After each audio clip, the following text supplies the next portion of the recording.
My son called me a parasite in the house I built. He thought he'd inherit $37 million and leave me with nothing. He was about to learn that you don't bury a man until he's actually dead. The smell of lilies always made me sick. Too sweet. Too final.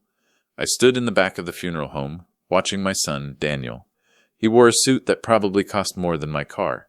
He shook hands, smiled that slick politician smile, and acted like the king of a kingdom he hadn't built. Eleanor, my ex-wife, lay in the casket at the front. She was the kingdom, and she was gone. I hadn't seen Daniel in almost a year.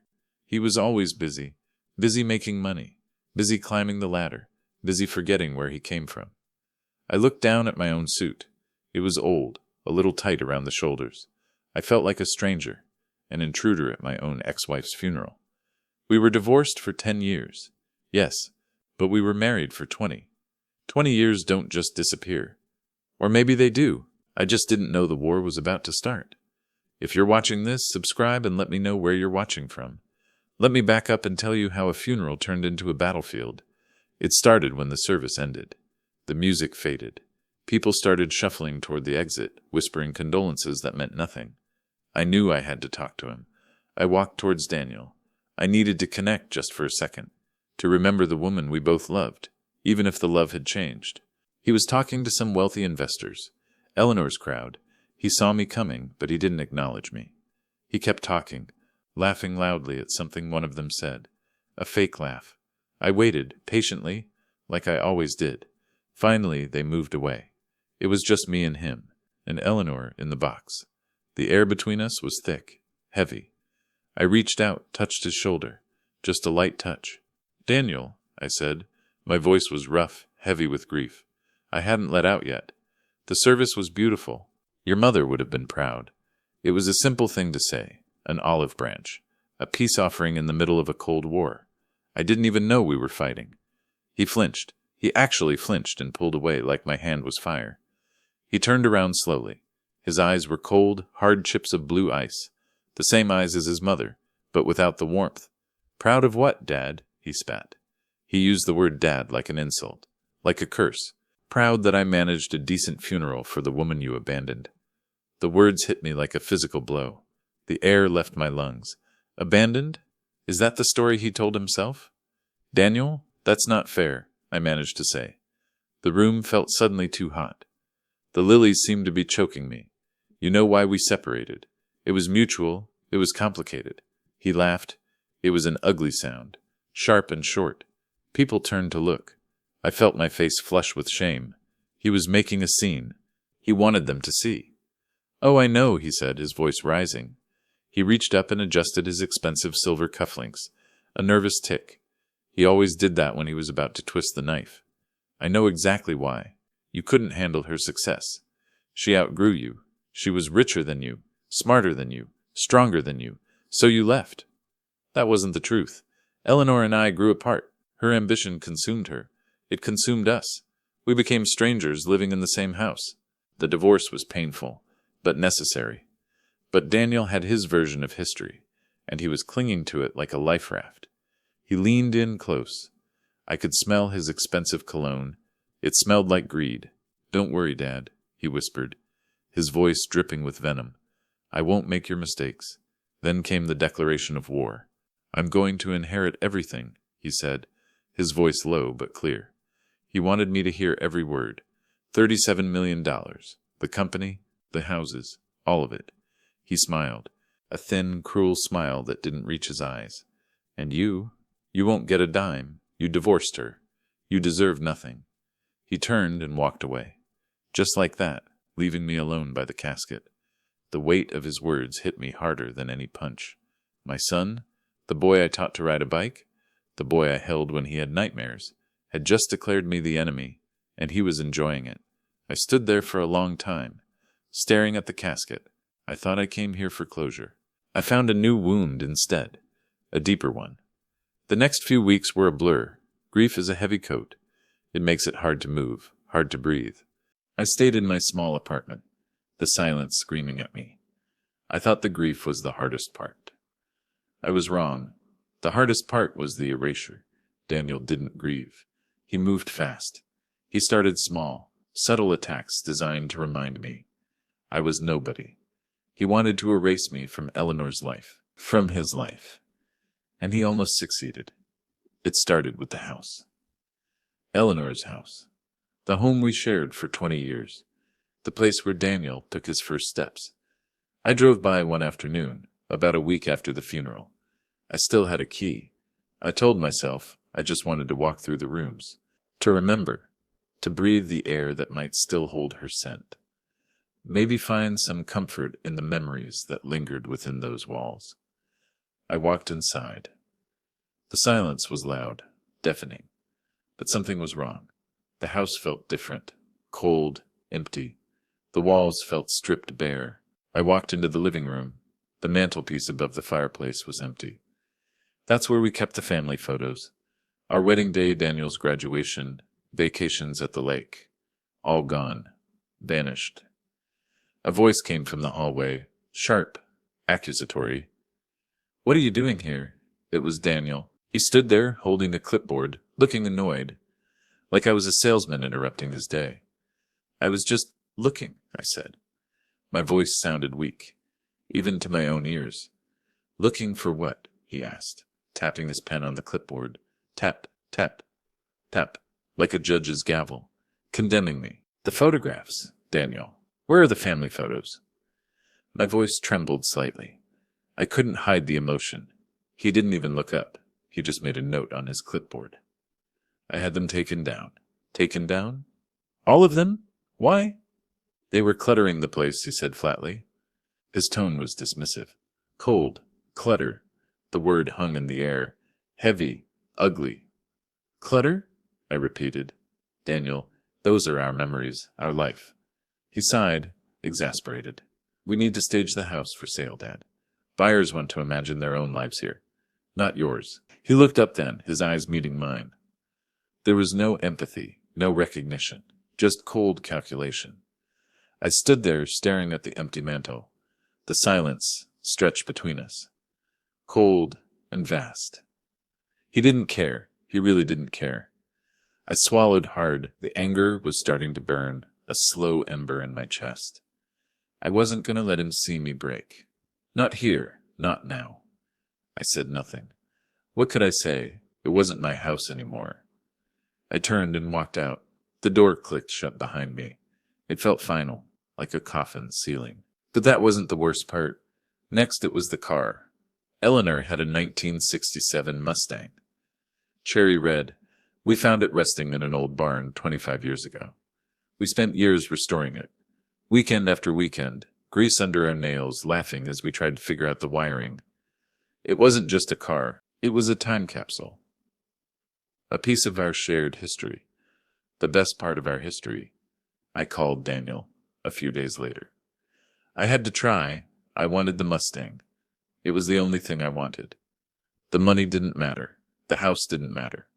But the car mattered. "Daniel, I was thinking about the Mustang," I said, trying to keep my voice steady. Casual. "What about it?" he asked, sounding bored. I heard the clinking of ice in a glass in the background. It was noon. He was already celebrating. "I'd like to have it," I said. "I'll buy it from the estate. Whatever the market value is." A pause. A long, agonizing pause. I held my breath. Then a sigh. "Oh, the Mustang. Sorry, Dad." His voice dripped with false sympathy. "It was oily. Slick. It's gone." "Gone? What do you mean, gone?" My heart stopped. "I sold it yesterday. A collector in California made a very generous offer. Wired the money this morning." My stomach dropped. The room spun slightly. "You sold it? Without telling me? Without asking me? You know how much that car meant to us?" My voice cracked. The desperation leaked out. "Why would I ask you?" he said, his tone hardening. "It was Mom's car, not yours. And technically it's mine now. Or the estate's." He paused, letting the words sink in. "Besides, the money will be much more useful than some old junker resting in the garage." Junker, our shared passion. Our masterpiece. Dismissed as junk, the ember of anger flared into a flame, hot and fierce. He was doing this on purpose. He knew exactly what he was doing. He wasn't just erasing me. He was destroying the things I loved. He was twisting the knife, and he was enjoying it. I hung up the phone before I said something I couldn't take back. My hands were shaking. I thought it was over. I was wrong. I thought the Mustang was the end of it. The final blow, that Daniel wasn't finished. The final insult was quieter, but it cut the deepest. It cut straight to the bone. Eleanor loved books, rare books, first editions. She had a collection we built together over the years, hunting them down in dusty bookstores, bidding at auctions. It was our shared adventure. There was one book in particular, The Great Gatsby. A first edition, we read it together on our first date. It was cheesy, maybe, but it was ours. It was inscribed on the inside cover, "To Arthur, my green light. Love, Eleanor." I went back to the house one last time. I knew Daniel would be there. I didn't care. I had to get that book. I had to save that one piece of our history. I knocked on the door. Daniel opened it. He looked surprised, then annoyed. "What do you want now?" he demanded. "I came for the book," I said, my voice tight. "What book?" "The Gatsby. The first edition. The one your mother signed for me." He looked at me for a long moment. A smirk played on his lips. A cruel twist. He knew. He knew why I was there. He knew how much it mattered. "Oh, that," he said casually, turning back into the house. I followed him into the study. The shelves were empty, stripped bare. My heart sank. "Where are they? Where are the books?" "They're gone." He shrugged. "Gone? Where?" "I donated them, all of them, to the local library." "You donated first editions?" I asked, incredulous. My voice rose in disbelief. "The Gatsby? You know how much that collection was worth. It's a nice tax write-off for the estate," he said, adjusting his cufflinks again. That tick. "And besides, who reads old books anyway? It's all digital now, Dad. Try to keep up." The casual cruelty was staggering. He didn't just want the money. He wanted to hurt me, to humiliate me, to break me. I looked at my son. I didn't recognize him. The boy who loved the wooden trains I carved for him was gone. The boy who cried when his goldfish died was gone, replaced by this cold, calculating stranger. This monster. I turned and walked out of the house. I didn't look back. I knew if I stayed, I would do something I couldn't take back. The silence stretched between us, a chasm that seemed impossible to cross. But the real betrayal was still waiting in the shadows. A few days later, I got a call from Thomas Bell, Eleanor's business partner. We weren't close, but we respected each other. He was a decent man. He built the company with Eleanor from the ground up. He asked to meet for coffee. Not at the office, at a small, greasy diner across town. I knew something was wrong. The secrecy told me everything. Thomas was already there when I arrived, sitting in a booth in the back. He looked tired, stressed, deep circles under his eyes. He kept stirring his coffee long after the sugar was gone. "Another nervous habit. Arthur," he said, his voice low, wardish, and he looked around the diner, as if expecting someone to be listening. The paranoia was palpable.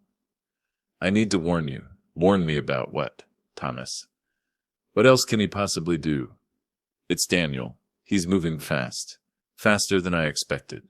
Faster than anyone expected." "What do you mean?" "He's already asserting control over the company," Thomas said, leaning in closer. The smell of stale coffee hung between us. "He hasn't even inherited the shares yet, but he's acting like the CEO. He's making decisions. Big decisions. Risky decisions." I frowned. "Can he do that? Legally?" "He's leveraging the expectation of the inheritance," Thomas explained, his voice trembling with frustration. "He's charming the board, making deals, promising favors. And he's pushing me out." "Pushing you out?" "Thomas, you own half the company." "He's forcing a buyout," Thomas said bitterly. "He wants everything, Arthur. The money, the company, the legacy. He wants to erase everyone who was part of Eleanor's past. Everyone who remembers the truth." He took a shaky sip of his coffee. His hand was trembling. "He told me," Thomas continued, his voice breaking, "he told me that once he gets rid of the old baggage, The company will finally thrive. Old baggage. First me, now Thomas. Daniel was destroying everything Eleanor built, and he was enjoying every minute of it. There's more, Arthur, Thomas said, his eyes meeting mine. The fear in them was real. Daniel is leveraged, heavily leveraged. What does that mean? It means he's borrowed money, a lot of money, against the inheritance, before he even got it. He's living a lifestyle he can't afford. Expensive cars, penthouse apartment, investments that are failing. The realization hit me. Daniel wasn't just greedy, he was desperate. A desperate man is a dangerous man, and I was standing in his way, a week before the will reading. The call came on a Tuesday morning. It was Mr. Harrison, Eleanor's lawyer, a man with a face like a dried apricot, all wrinkles and experience. His voice was formal, cold. Mr. Vance, I need you to come to my office immediately, he said. What's this about, Mr. Harrison? It's a matter of some urgency regarding the estate. I cannot discuss it over the phone. I felt a knot tighten in my stomach. This couldn't be good. It was an ambush. When I arrived at the law office, the air was thick with the scent of old leather and stale coffee. Daniel was already there, seated at the large mahogany conference table. He looked smug, triumphant, like a cat that caught the canary. He didn't look up when I walked in. He just tapped his expensive watch. You're late, Dad. I ignored him. I looked at Mr. Harrison. He looked uncomfortable. He wouldn't meet my eyes. He kept cleaning his glasses. A meticulous ritual. Polish. Inspect. Polish again. Mr. Vance? Harrison began, his voice strained. Please, have a seat.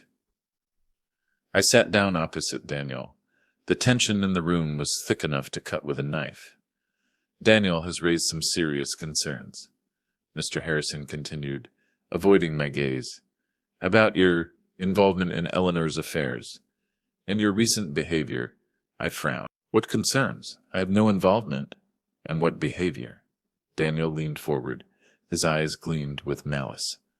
The predator ready to strike. The trap was sprung. I told Mr. Harrison that you've been harassing me, Dad.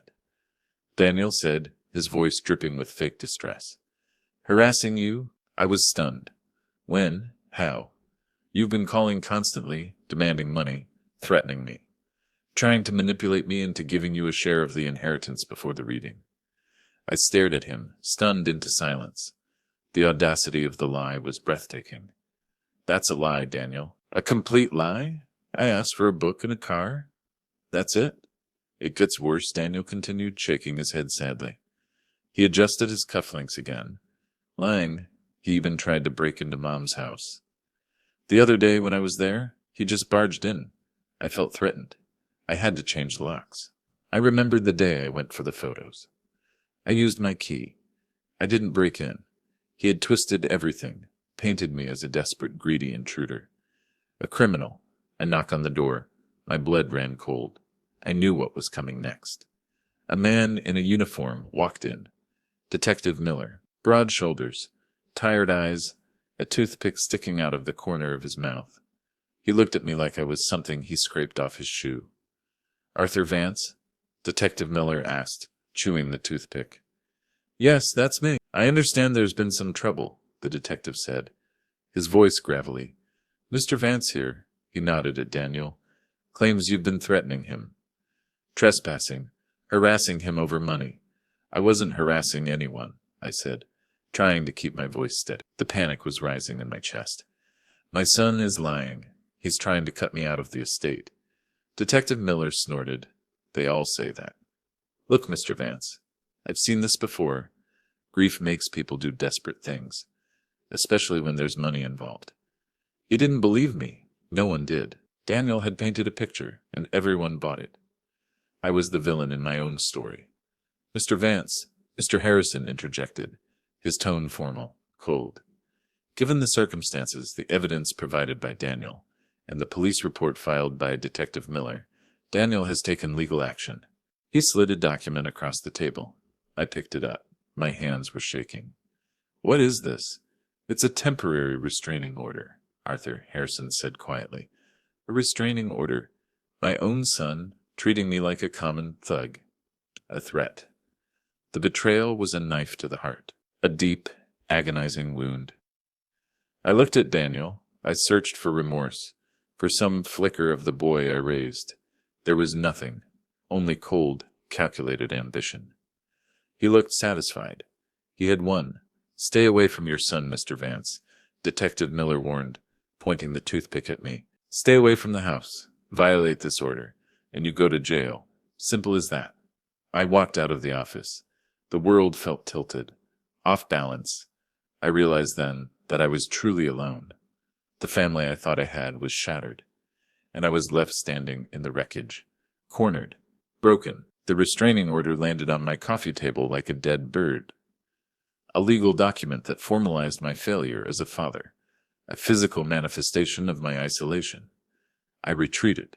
The walls of my small apartment closed in on me, my prison. The silence was deafening, echoing the emptiness inside me. I closed the curtains, shut out the world. I stopped eating, stopped sleeping, stopped caring. The days bled into one another, a monotonous cycle of grief and despair. Gray, empty. I sat in my armchair for hours, staring at the wall. The restraining order mocked me from the coffee table. I had sacrificed everything for them. Worked 2 jobs to put Daniel through the best schools, supported Eleanor's dreams, even when it meant putting my own on hold. I gave them everything I had, my youth, my ambition, my life, and for what? To be cast aside. Erased, forgotten, treated like a disease. Maybe they were right. Maybe I was a parasite. A mistake. The breaking point came on a rainy Tuesday afternoon. The rain hammered against the windows, matching the rhythm of my despair. I was looking through an old photo album, one of the few things I managed to keep. I turned the page, and there he was, Daniel, 5 years old. His face smeared with chocolate cake, his eyes shining with innocent joy, the kind of joy I hadn't seen in years, the kind of joy I thought was lost forever. He was holding something, small wooden train. I had carved it for him, spent weeks on it, late nights in my workshop, sanding the wood until it was smooth as silk, painting it bright red. He cherished that train, slept with it under his pillow, carried it everywhere. "I love you, Daddy," the little boy in the picture seemed to whisper. A ghost from the past, a memory that hurt more than any insult. "You're the best daddy in the whole world." The contrast was too much. The boy in the picture and the man who filed a restraining order, the love that was lost, the betrayal that remained. A sob tore through my chest. Raw, guttural, an agonizing sound of anguish. I wept. For the son I lost, for the family that crumbled, for the future that was stolen. I cried until I was empty, until there were no tears left. But amidst the tears, something shifted. The grief, the anger, the despair. It hardened, crystallized, turned into cold, hard resolve. A spark ignited in the darkness. No, I wouldn't let him erase me. I wouldn't let him destroy the legacy of love I shared with Eleanor. I looked at the picture of Daniel, the little boy with the wooden train, and I knew what I had to do. I had to fight back. Not for the money. The $37 million could burn for all I cared, but for the truth, for my dignity, for the memory of the woman I loved. The old wood still had fire left in it, and I was ready to burn everything down to expose the truth. The transformation began slowly, a quiet rebuilding of my shattered spirit. I started taking care of myself, eating, showering, reconnecting with the world I had shut out. I had information. I needed leverage. I needed to understand why Daniel was doing this. It felt deeper than just the money, deeper than the desperation Thomas Bell described. I needed help, professional help, someone who could find the secrets hidden in the shadows, someone Daniel wouldn't see coming. I called in a favor.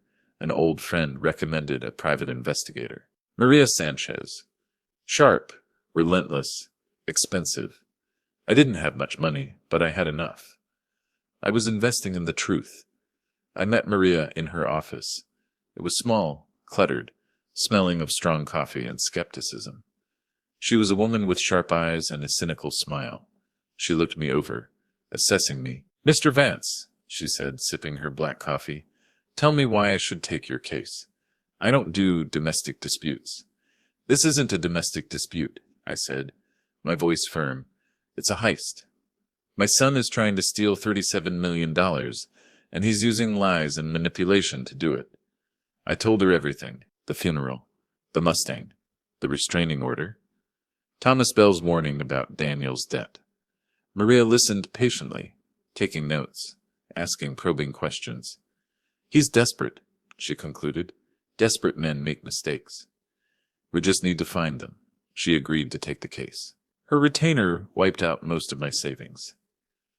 It was a gamble, but I was all in. Maria worked fast. She confirmed Thomas Bell's information. Daniel was drowning in debt. He owed money to the wrong kind of people. People who didn't wait for wills to be read. The clock was ticking, but we still needed something more. Something that explained Daniel's cruelty, his deep-seated resentment. We need to look deeper, Maria said, into Eleanor's past. The parts she kept hidden. That's when she found it. A small buried secret that changed everything. Eleanor had a sister, Maria said, sliding a file across the desk. I nodded. Clara. She died years ago. A car accident. Eleanor rarely spoke of her, which was too painful. Clara had a daughter, Maria continued. A niece, Sarah. Eleanor adored her. Sarah. The name faintly rang a bell. A distant memory. A little girl, with red hair. What happened to her? I asked. She disappeared from Eleanor's life shortly after Clara's death, Maria said. Completely cut off. Vanished. Why? That's the million-dollar question, Maria said. I'm still tracking her down. But I have a hunch, and I think you know what it is. Daniel. It had to be Daniel.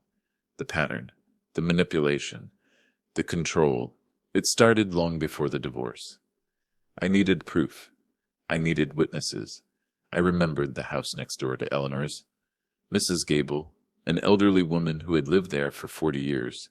She knew Eleanor before the success, before the ambition. She saw everything. I went to see her.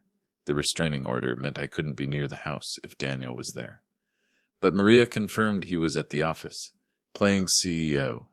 I knocked on Mrs. Gable's door. She opened it, peering through the screen door. She was frail, but her mind was sharp. Arthur, is that you? She asked, her voice trembling. Yes, Mrs. Gable. I need your help. I need to know about Sarah.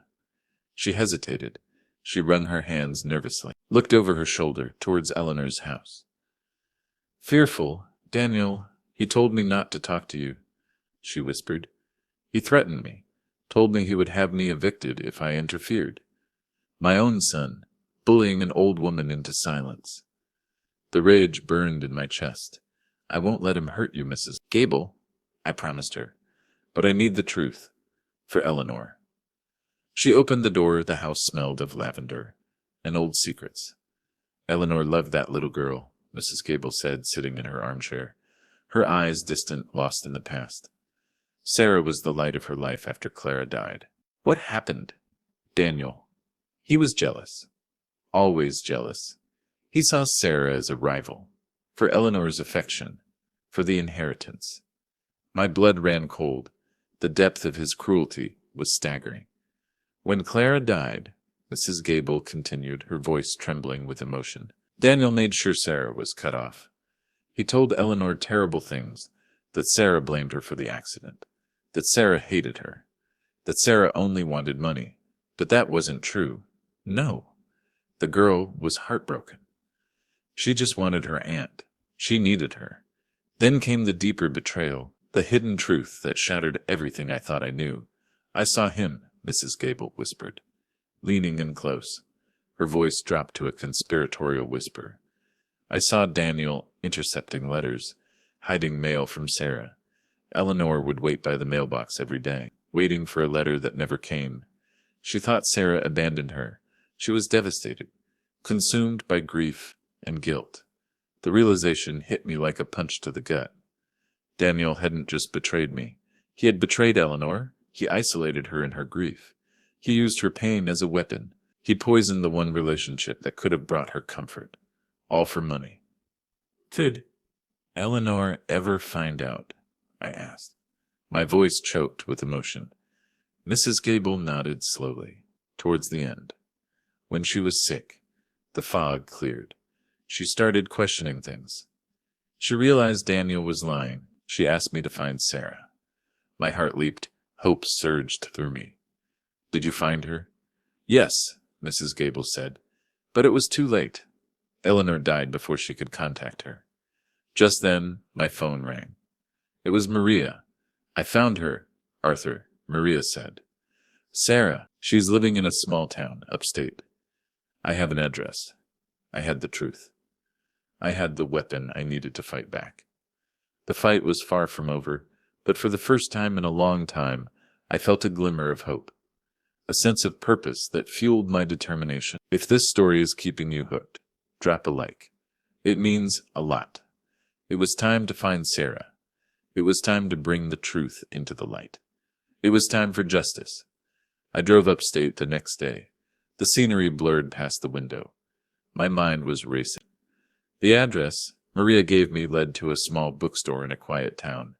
I walked in, the bell above the door chimed softly, and there she was, behind the counter. The resemblance to Eleanor was striking.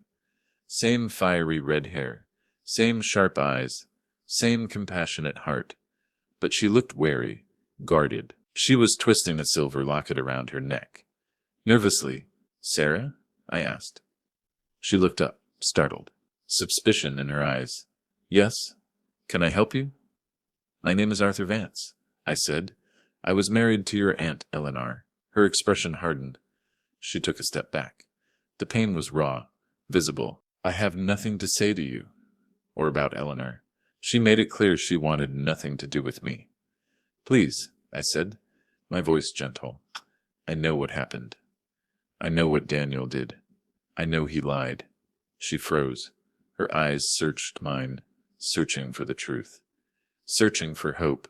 What do you know? She whispered, her voice trembling. I know he intercepted your letters, I said softly.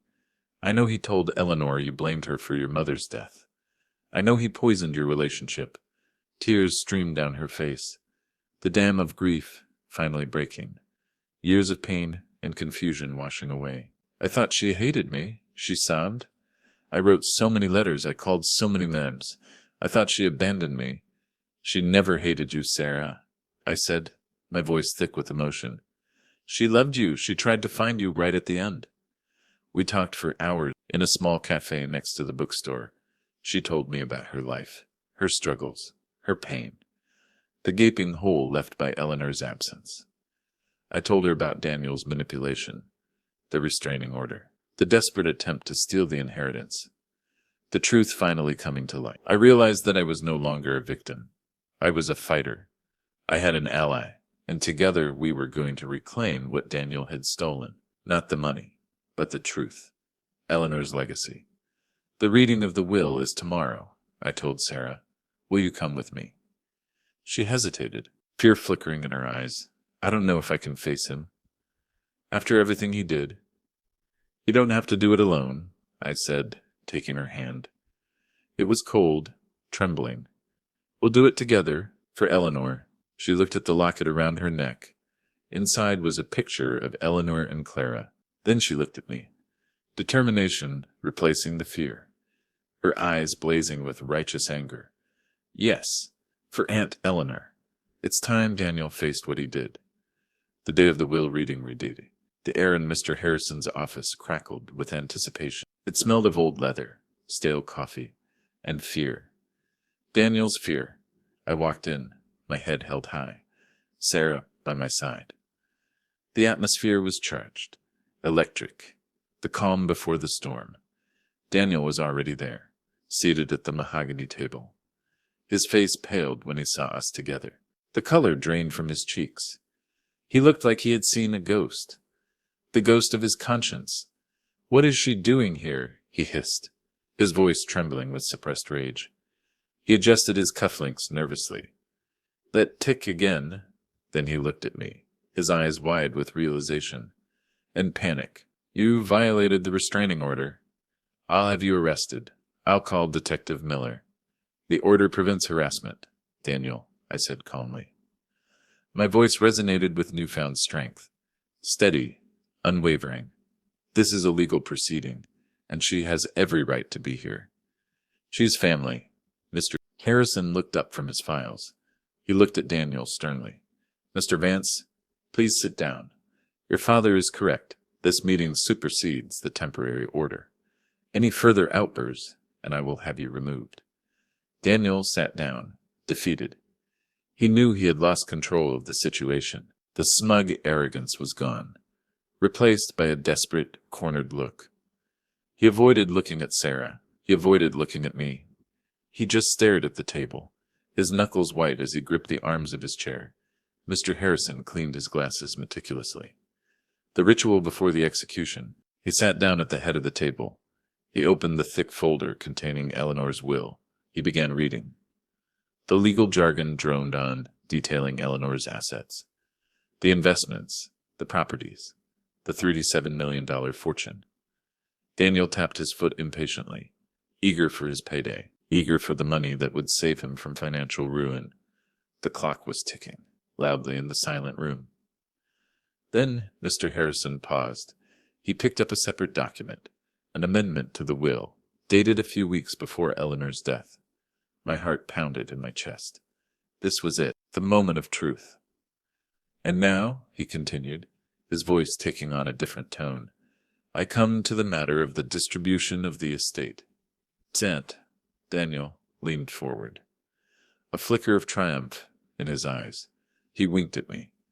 A final act of defiance. Eleanor made some specific changes to her will shortly before her passing, Mr. Harrison said, looking directly at me, regarding Mr. Arthur Vance, her former husband. Daniel snorted, a sound that echoed in the quiet room. This should be quick. He gets nothing. Mr. Harrison ignored him. Eleanor included a specific clause. He began to read, his voice steady and clear, resonant with authority. To my ex-husband, Arthur, whom I have deeply wronged, and who has shown me the true meaning of love and loyalty, I leave the entirety of my estate, valued at $37 million. Silence. Absolute silence. The air left the room. Daniel's smirk vanished. His jaw dropped. His face contorted in a mask of utter disbelief. He shot forward in his chair, his eyes wide with shock and horror. What? He shouted, his voice cracking. That's impossible. There must be a mistake. He divorced her. He deserves nothing. The money is mine. Smith. Mr. Harrison smiled faintly, a knowing glint in his eyes. There is no mistake, Daniel. Your mother was quite clear in her intentions. She was of sound mind and body when she made these changes. Mrs. Gable was present as a witness. Daniel's head snapped towards the door as if expecting Mrs. Gable to materialize. He was trapped. There's more, Mr. Harrison continued, his voice cutting through the silence. Eleanor included a letter, to be read aloud. He picked up an envelope, Eleanor's handwriting. Elegant. Familiar. My dearest Arthur, the letter began, Mr. Harrison's voice channeling Eleanor's tone, her voice echoing in the silence. If you are reading this, it means I finally found the courage to do what I should have done years ago. I know I hurt you. The divorce was my biggest mistake. I was driven by ambition, by fear. But I never stopped loving you. I hope you can forgive me. Tears blurred my vision, streamed down my face. Her words a balm to my wounded soul, a validation of everything I felt. I also know the truth about Daniel, the letter continued. The tone shifting, hardening. Mrs. Gable told me everything. I found the letters he hid from Sarah. I know what he did, how he manipulated me, how he poisoned our family. I was weak, consumed by grief and guilt, and I let him control me. But no more. Daniel shot to his feet, his face livid with rage. A cornered animal lashing out. This is a lie. He manipulated her. He turned her against me. That old hag Gable lied. I will contest this will. I will fight this. Sit down, Daniel, Mr. Harrison commanded, his voice booming in the small room, or I will have you arrested for contempt. Daniel slumped back in his chair, defeated, exposed, the fight drained out of him, replaced by the crushing weight of reality. To Daniel, the letter concluded, the words sharp as broken glass, a final judgment. I leave nothing. You have inherited my ambition, but not my heart. You have chosen greed over love, manipulation over truth. You are not the son I raised. You are the son I lost. Daniel stared at the lawyer, his world crumbling around him, his debt, his lies, his loss, everything crashing down on him. He turned to me, the arrogance gone, replaced by a desperate, pleading look, the look of a little boy caught in a lie. Dad, please, he whispered, his voice trembling, tears welling in his eyes. Don't do this. We can share it. We can fix this. I'm sorry. I'm so sorry. It's already done, Daniel, I said softly. Sadness washed over me, not for the man sitting in front of me, but for the boy I once knew, the boy with the wooden train. You made your choice. You chose greed over family, lies over truth. Now you have to live with the consequences. The battle was over. The truth had won. I turned to Sarah, taking her hand. Her eyes were shining with tears, tears of relief, tears of justice. Your aunt loved you very much, I said. She wanted you to have what was rightfully yours. I signed the documents. The $37 million was mine, but it wasn't about the money. It never was. I transferred the majority of the inheritance to Sarah, $30 million. It was rightfully hers, the legacy of her mother and aunt, the future that was stolen from her. I kept enough to live comfortably, and enough to ensure Mrs. Gable was taken care of, protected, and I started a foundation in Eleanor's name. A charity dedicated to supporting families torn apart by grief and manipulation. A way to turn our pain into purpose. A way to honor Eleanor's memory, not with wealth, but with compassion. Daniel watched in silence. He had lost everything. His inheritance, his reputation, his family. He turned and walked out of the office, the silence screaming his defeat. He didn't look back. The aftermath was quiet. The storm had passed. The restraining order was dropped. Daniel disappeared. Maria Sanchez confirmed he had fled the country, chased by creditors and the threat of criminal charges for his financial maneuvering. He was gone, swallowed by his own shame and resentment. Thomas Bell got his company back. With Sarah's support, he stabilized the business. Eleanor's legacy was secured. Sarah and I grew close. We healed together. We talked about Eleanor, about the past. We forged a bond, built on shared grief and newfound hope. We became a family, a chosen family, stronger than the one that was broken. I finally felt a sense of peace. I never thought possible. Years passed. The foundation flourished, touching countless lives, a testament to the enduring power of love and truth. I found peace, a quiet contentment. I bought a small cottage by the sea. I spent my days carving wood, the smell of sawdust, a comfort. The sound of the waves, a soothing soundtrack to my thoughts. I was happy, truly happy. One sunny afternoon, I was sitting on the porch, carving a small wooden train, a replica of the one I made for Daniel all those years ago. It was my therapy, my connection to the past, a symbol of hope. Sarah came out. She was visiting for the weekend. She held a letter in her hand. Her expression was unreadable. "It's from Daniel," she said softly. My heart skipped a beat. I hadn't heard from him in 5 years. I took the letter. My hands trembled slightly. "Dear Dad," the letter began. The handwriting was different, shaky, uncertain. "I don't know if you'll ever read this, but I had to write. I've spent the last few years reflecting on the choices I made, on the pain I caused. I was wrong. I was greedy, arrogant, and cruel. I betrayed everyone. I have no excuses, only regrets." Tears blurred my vision. Daniel's confession. His remorse. "I'm working as a teacher now," the letter continued. "In a small village in Thailand. It's hard work, but it's honest work. I'm trying to make a difference. To live a life, purpose, to atone for my sins. I don't expect your forgiveness, but I wanted you to know that I'm trying to be a better man." The letter ended with a simple request. Could you send me the train? The one you carved for me when I was a boy. I want to remember the father I should have cherished. The love I threw away. I looked up at Sarah. A tear rolled down my cheek. She smiled faintly, a knowing look in her eyes. He's finally growing up, she said. I picked up the train I was carving, the smooth wood warm beneath my touch, a symbol of a past I had finally let go of, a future I had embraced. I went inside. I packaged the train carefully. I included a short note. It's never too late to change, Daniel. I'm proud of the man you're becoming. Love, Dad. I sent the package. A small gesture of reconciliation, a flicker of hope. I didn't know if I would ever see Daniel again, but I knew that the cycle of betrayal was broken. I walked back to the porch. The setting sun cast a golden glow over the ocean. I sat down, picked up another piece of wood, and began to carve. I was no longer defined by the wounds of the past, but by the scars that remained. A testament to my resilience, my strength, my capacity for love. I was a survivor, a fighter, a father who had found his way back to himself. And that was enough. Thanks for listening. Please rate our story in the comments. If you enjoyed it, don't forget to subscribe. Your support means a lot, because your time matters.